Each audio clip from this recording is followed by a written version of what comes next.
Assalamualaikum warahmatullahi wabarakatuh. Selamat siang.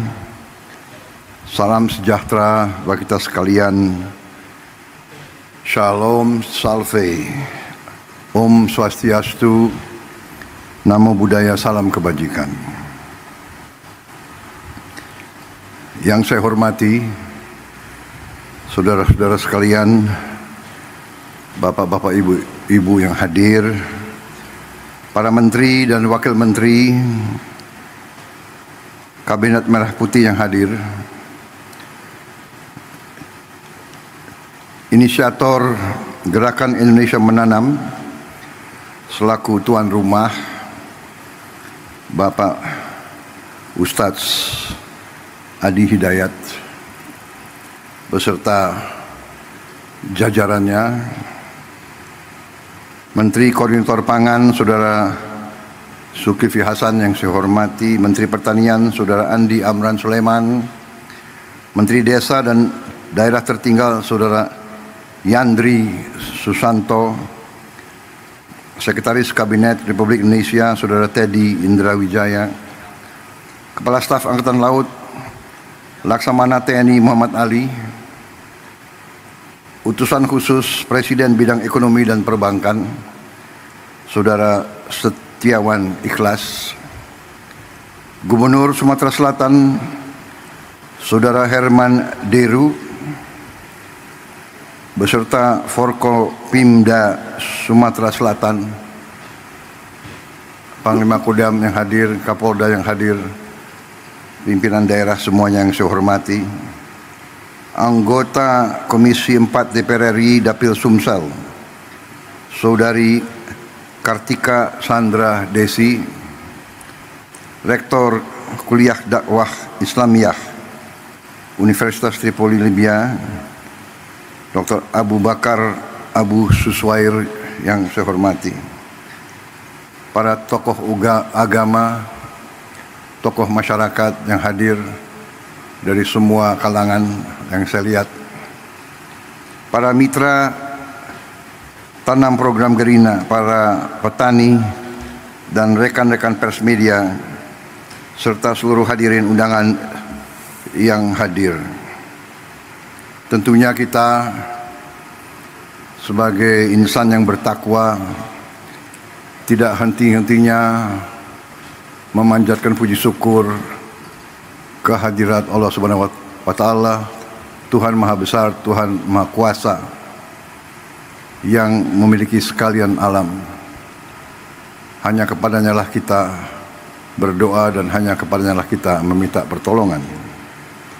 Kita bersyukur atas segala karunia yang diberikan kepada kita, atas kesehatan yang diberikan, kita bisa berkumpul dalam acara yang berbahagia ini, acara yang menggembirakan, acara yang membesarkan hati kita semua, terutama membesarkan hati saya. Saudara-saudara, bulan Maret yang lalu saya jumpa dengan Ustadz Adi Hidayat di Istana Kepresidenan, Istana Merdeka di Jakarta, dan beliau menyampaikan merencanakan peluncuran Gerakan Indonesia Menanam. Dan tadi sebelum saya ke sini, saya diundang oleh Menteri Pertanian, oleh Menko Pangan untuk menghadiri penanaman sawah dengan teknik modern, di mana penyebaran benih dilaksanakan dengan drone, di mana yang tadinya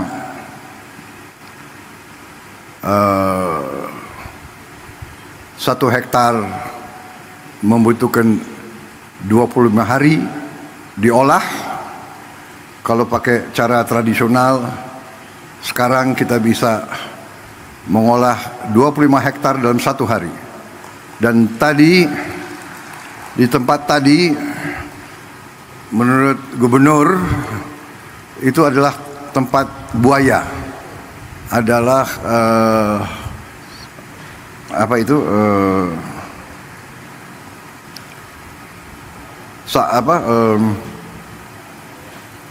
rawa, daerah rawa. Tapi sekarang ini akan menjadi lahan sawah 100.000 hektar, dan sebenarnya potensinya nanti di Sumatera Selatan itu akan menjadi 1 juta hektar di Sumatera Selatan saja, dan sebagian besar itu adalah rawa, daerah lahan-lahan yang sekarang tidak produktif. Saudara-saudara sekalian, kalau waktu beberapa saat yang lalu saya koreksi, tidak berapa saat yang lalu, dari sejak ratusan tahun bangsa kita, rakyat kita selalu mendambakan ketahanan pangan. Ratusan tahun rakyat kita mendambakan gemah ripah loh jinawi. Artinya cukup pangan, baru cukup papan dan cukup sandang. Tidak ada peradaban yang bisa hidup tanpa pangan. Tidak ada negara bentuk apapun yang bisa berdiri tanpa pangan. Hal dasar ini banyak dilupakan oleh elit-elit yang pintar-pintar, tapi lupa dengan hal-hal yang paling dasar. Belajar jauh-jauh ke negara lain, tapi tidak faham di mana letak fondasi, landasan berdirinya suatu masyarakat, suatu peradaban. Hari ini saya sangat gembira melihat bahwa kita sekarang membuktikan kepada seluruh rakyat, membuktikan kepada semua elit Indonesia yang sebagian kecil tapi vokal, yang merasa dirinya sangat pinter, tapi pada dasarnya pinternya hanya pinter bicara, pinter analisa, tapi analisa yang saya tidak mengerti dasarnya apa.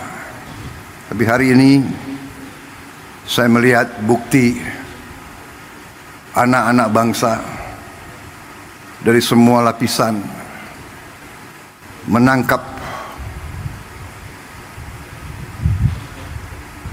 praktisi-praktisi, tokoh-tokoh yang mau kerja, yang mau cari solusi, mau coba dan berani mencoba dan berani merintis dan berani memulai. Saudara-saudara sekalian, tadi saya diberi laporan oleh Menteri Pertanian bahwa produksi kita luar biasa dalam 3-4 bulan ini.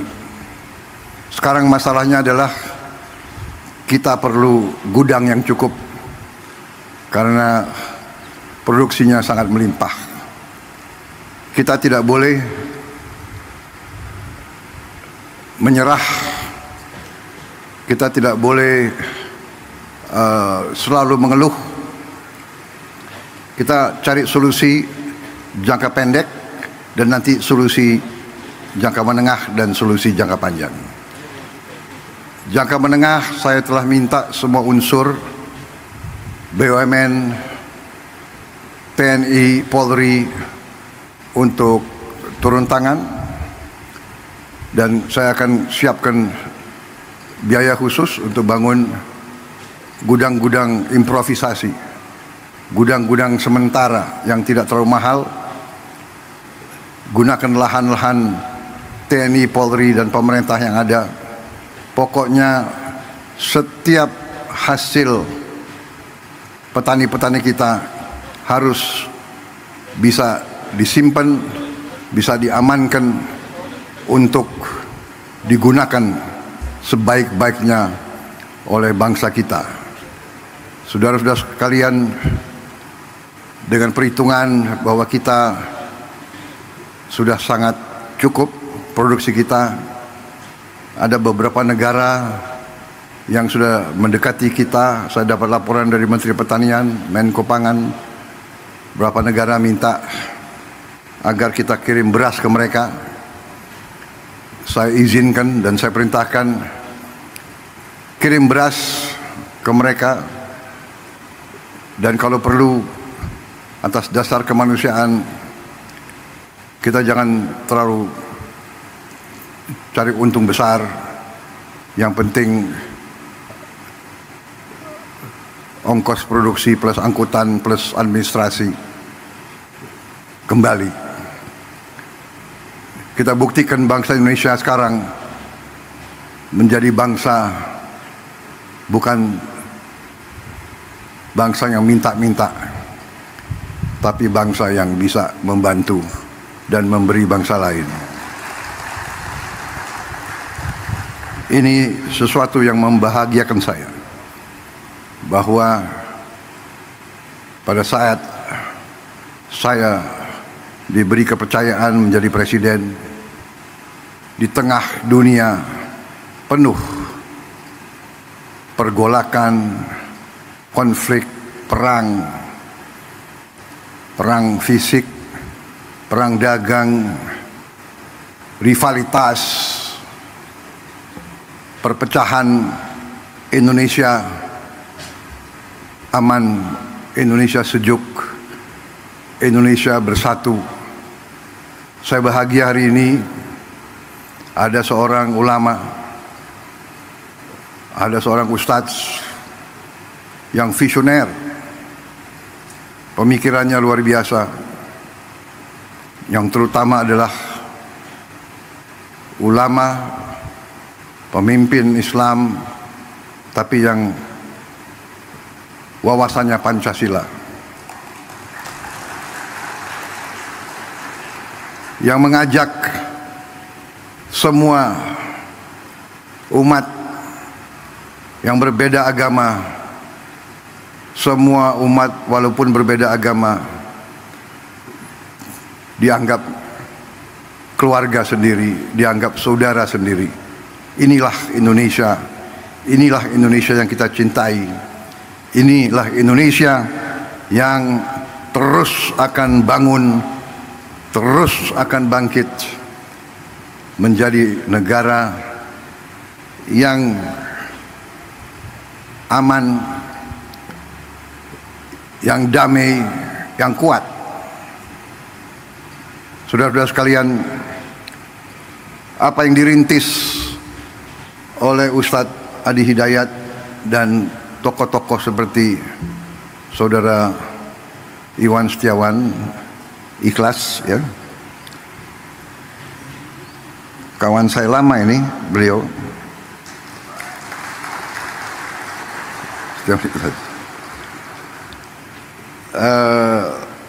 ini membahagiakan. Jadi inovasi, improvisasi, riset, teknologi ini yang akan membawa Indonesia menjadi negara yang berhasil.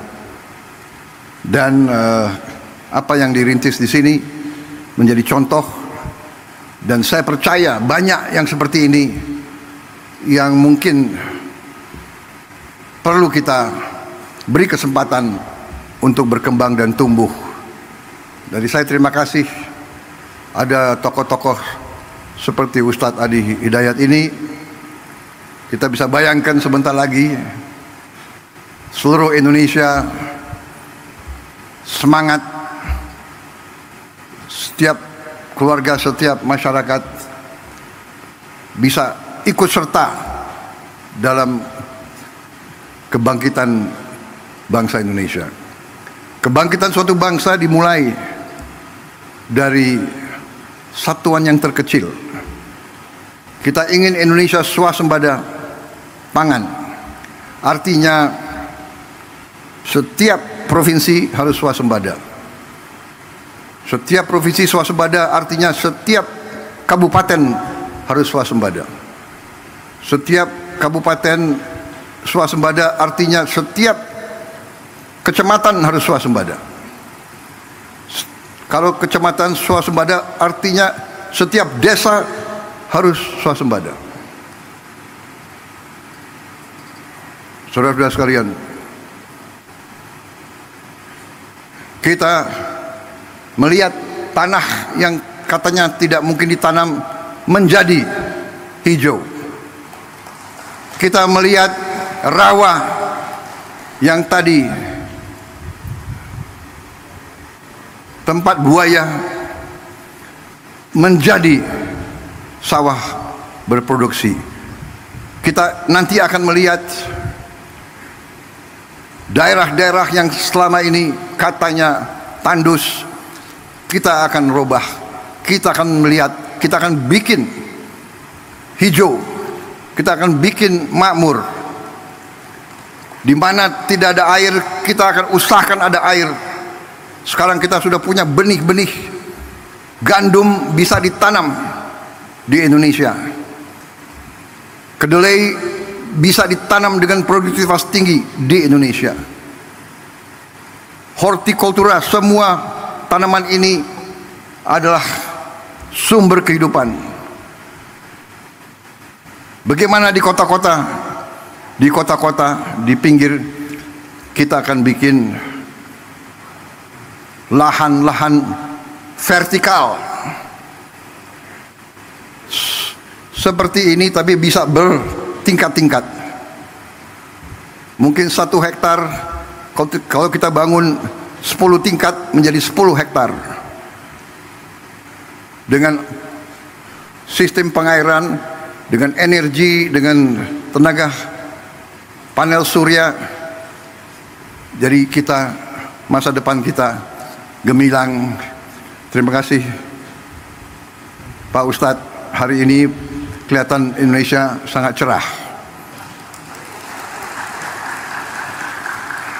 Dan kita bersyukur kepada Yang Maha Kuasa atas segala nikmat yang diberikan kepada kita. Yang Maha Kuasa telah memberi sangat banyak kepada bangsa kita. Sekarang kita butuh putra-putri bangsa yang pandai mengolah apa yang diberikan oleh Yang Maha Kuasa. Tidak menyerah.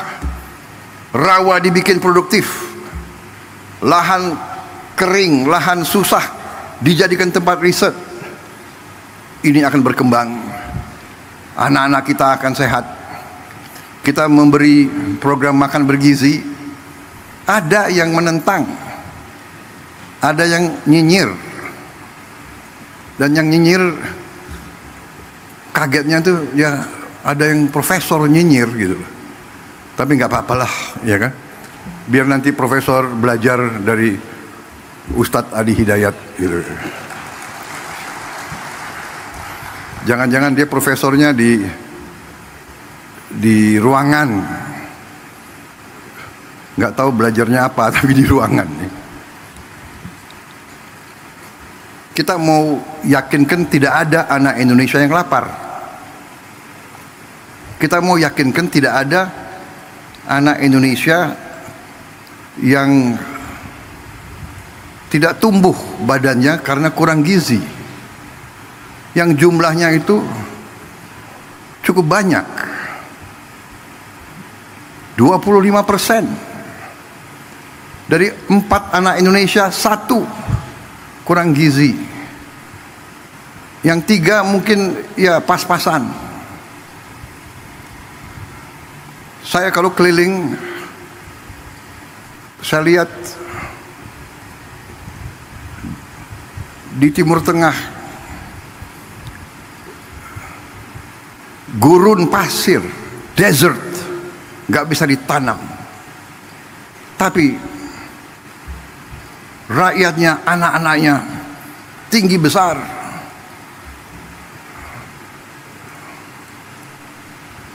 Pemimpin-pemimpinnya mikirkan lahan yang sulit mereka jaga, sumber air yang sulit mereka jaga. Kita harus menghilangkan kelaparan dari bumi Indonesia. Ada yang mengatakan, oh yang penting ibu hamil yang dikasih makan. Ini pakar-pakar ini tidak belajar, tidak baca.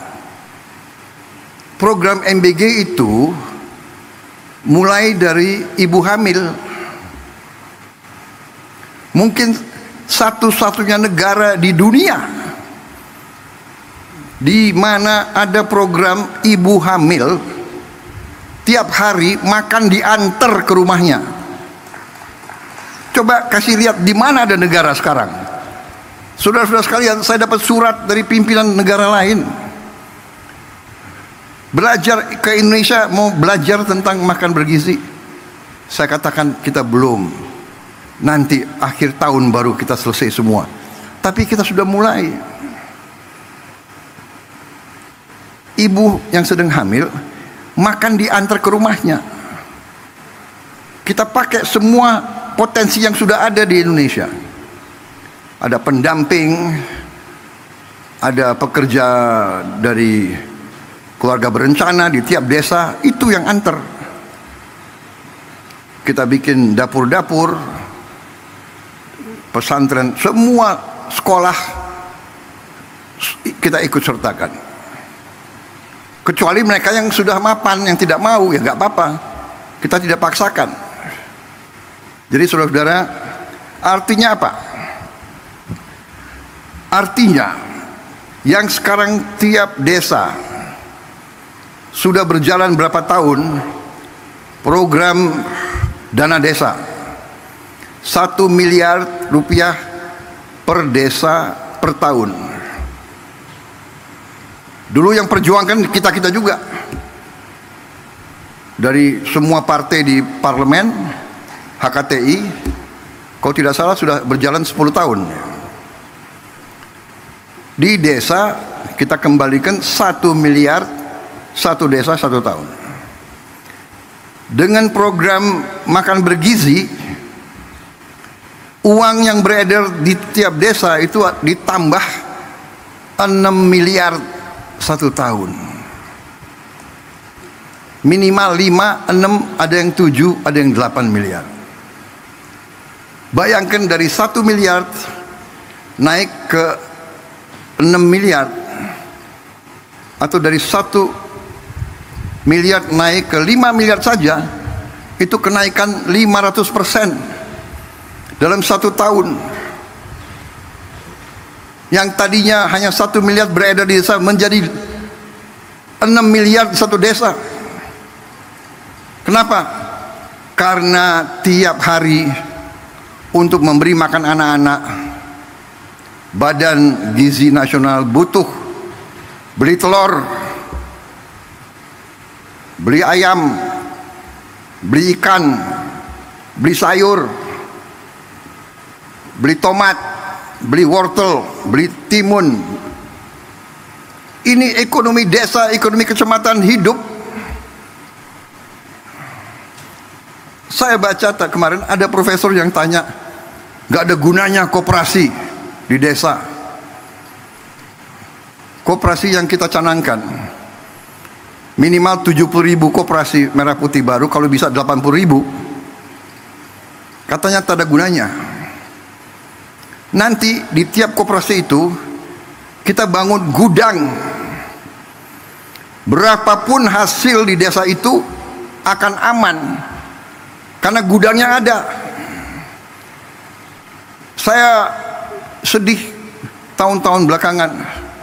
Saya dulu ketua umum HKTI, saya dapat laporan, Pak, di desa saya kita baru panen mangga yang paling bagus di dunia. tapi tidak ada kendaraan untuk ambil. Setelah beberapa hari, hasil mangga yang terbaik itu rusak. Nangis petani-petani di desa itu. Sekarang tiap desa akan punya gudang, tiap desa akan punya kamar pendingin. Hasil apapun akan aman sampai dia mampu menjual. Dan tiap koperasi akan kita beri truk.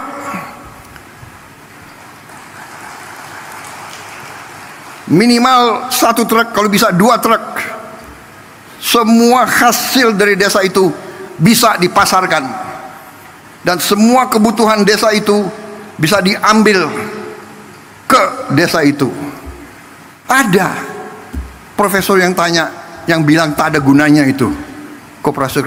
Ya sudah, kita hormati pendapat dia. Nanti dia akan terbuka matanya, dan mudah-mudahan hatinya juga terbuka. Puluhan tahun keluhan rakyat itu untuk nurunkan semangat kita. Ini adalah aneh. Saya khawatir dari mana pribadi-pribadi semacam itu, ya. Tapi nggak apa-apa. Kita demokrasi, silakan. Ya, yang mau menyerah silakan, yang mau nyinyir silakan, yang mau kerja, ayo sama-sama kita. Kita tukang kerja. Iya kan? Kita buktikan.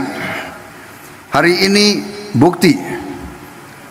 Nanti mungkin berapa minggu lagi, berapa bulan lagi, kita akan terus buktikan. Saudara-saudara sekalian, dari kita selalu import, sekarang kita bantu negara lain. Bukan kita sombong, tidak boleh sombong. Kita selalu harus rendah hati, tapi jangan kita rendah diri. Jangan menyerah sebelum berjuang. Apa bisa? Ya kan? Bisa. Uangnya dari mana? Ada. Dari mana uangnya? Dari penghematan. Saudara-saudara, saya kira itu dari saya.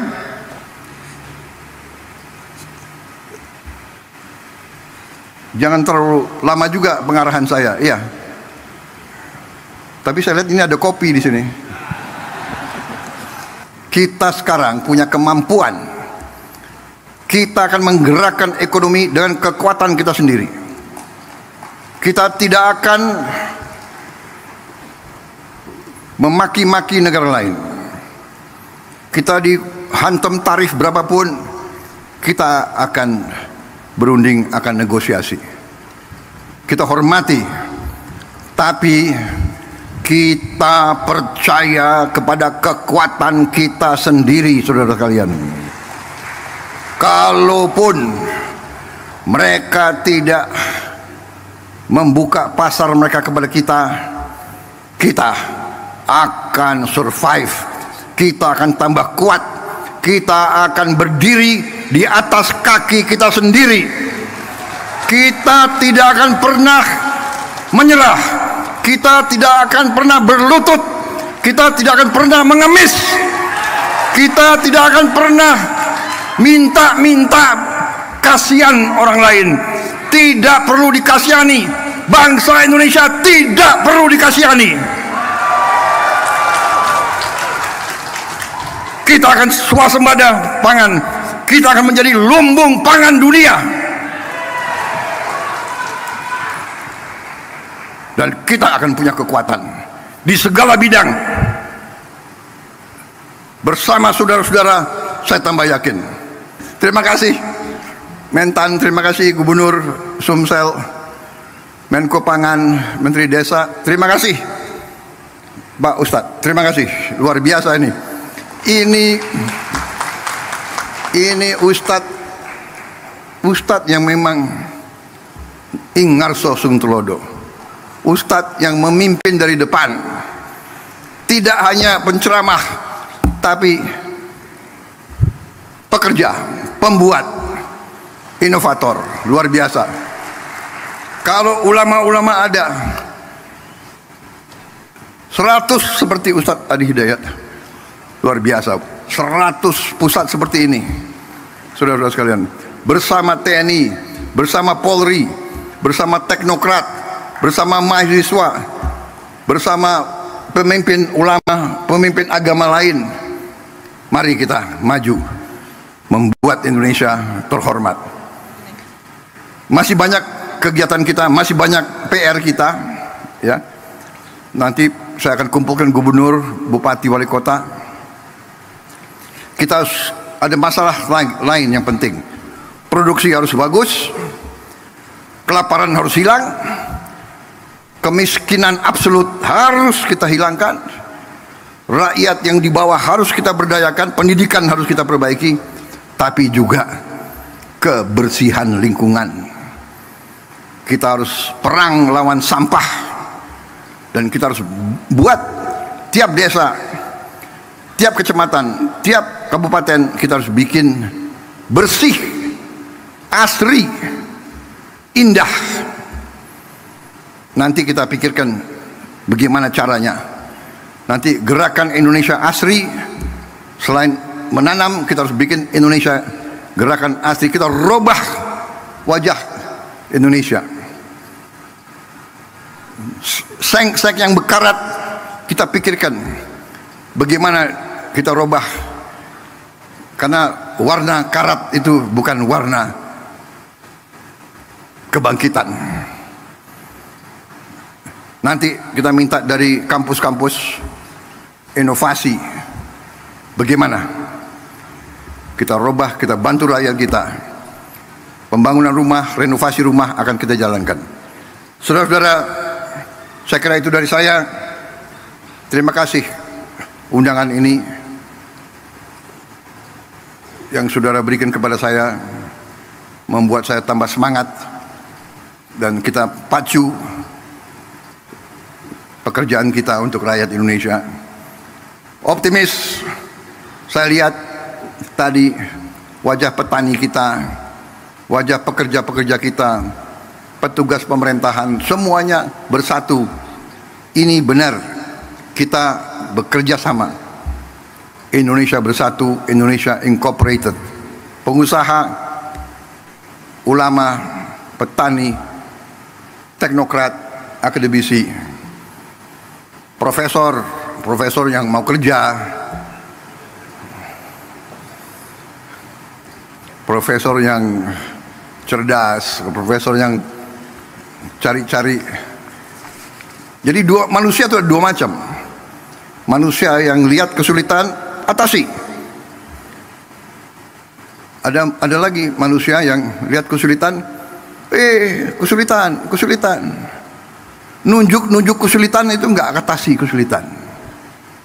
Kita mengerti kesulitan Indonesia, kita mengerti rakyat perlu pekerjaan, kita mengerti.